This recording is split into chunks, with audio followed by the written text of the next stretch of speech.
Hey, this is Doug, front and center, turning a glue bomb into a beautiful, gorgeous, classic Cox slot car. Welcome to episode 7, where we ask for Swiss cheese, please. What?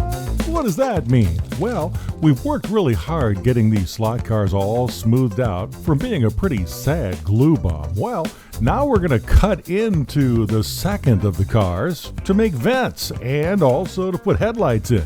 I know it's a little bit scary, so put your tray tables in the upright and locked position and fasten your seatbelts. Here we go. One of the most difficult things to find for these old Cox slot cars are the transparent parts. Now, with a glue bomb, normally they're pretty destroyed.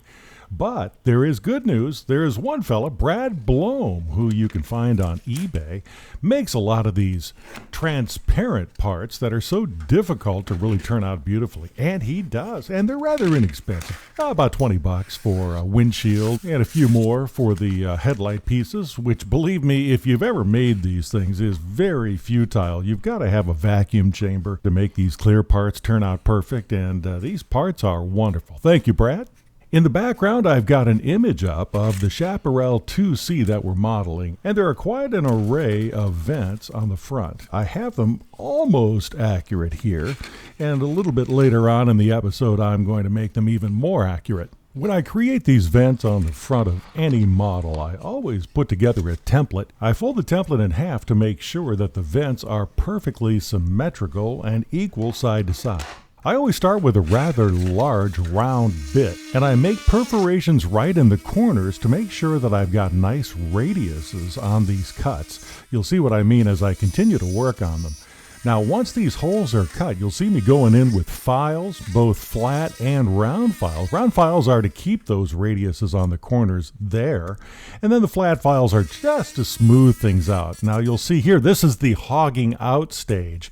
It's going to look a little rough, but we will smooth it out. First of all, flat and round files. Then we'll go in with a little bit of fine sandpaper and do the final work. I usually find it kind of helpful to draw out where future details and parts are going to be. For instance, drawing just a center line, and then I put in an area for, well, where the bosses are, where the decals go, and these are just to make sure that I don't put holes where I shouldn't. One of the big distinguishing parts of the Chaparral 2C is the big spoiler on the back. This was an introduction that everybody copied after just a few months because it was so worthwhile. The car was very fast compared to the competition, not only because of the very light fiberglass chassis and the 327 Chevy engine. The aerodynamics allowed this car to go around corners like it was on rails. The cross-section of this spoiler is simply an airplane wing turned upside down. That allowed the air to go faster over the top and push the car downward.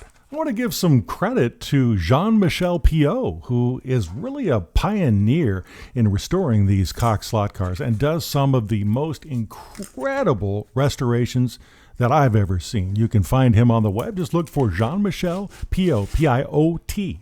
One of the interesting aspects of this early rear spoiler is that it was pedal operated. If you relieved the pedal, it would automatically go back into the neutral position, but once you pushed on the pedal, it would raise it up and give you some downforce for going into the corners. Now, this was a real test of your manliness because, as Jim Hall said in later years when he developed his sucker car, which literally had fan engines that would suck the car down onto the racetrack, you could literally go in so fast that you felt it was just wrong, and it took a special driver to be able to really wring out that sucker car chassis. Now, Jim Hall actually was a Formula One driver originally, so the guy was very experienced, but he even admitted to reporters that going into the corners as fast as that car would allow just did not feel safe to him. I'm having to take a little bit of artistic license here because the boss, that's the attachment boss of the body itself, is right between where these vents would be located. So just to keep the integrity of this body,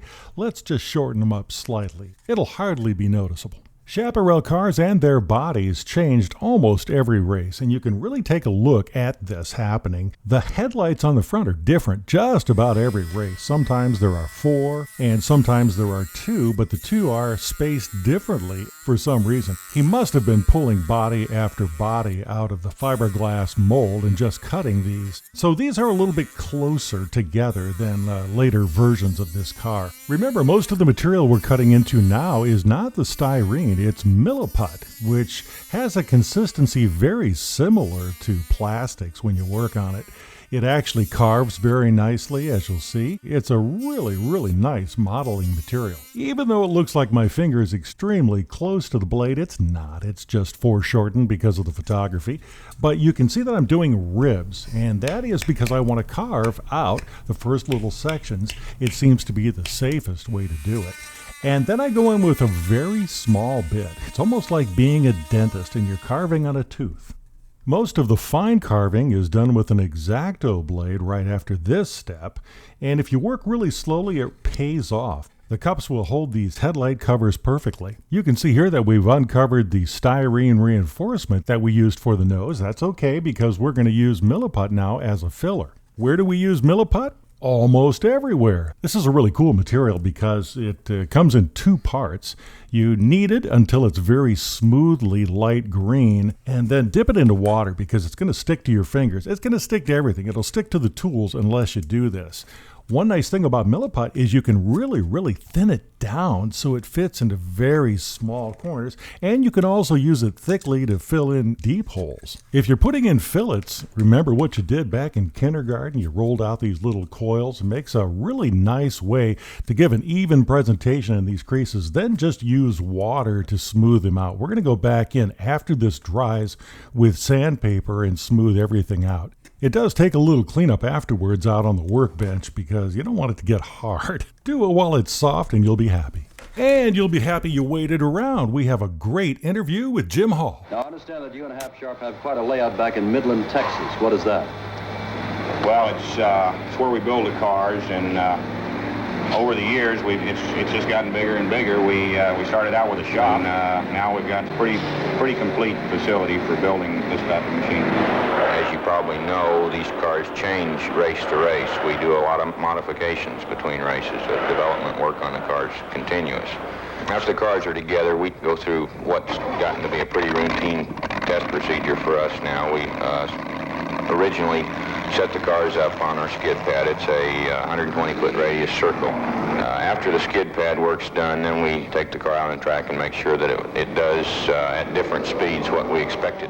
Actually, a good lap time turned in by the car on the track here has been a real good prediction for us for the rest of the tracks around the country. We find if the car's fast here, when you go to the race, it's fast there too. Oh man, that dude is just so cool. And cool is where we are headed as we turn Glue Bomb into a gorgeous slot car. Now it's your time to raise a little swell. Subscribe and hit the bell on the Full Earth Workshop.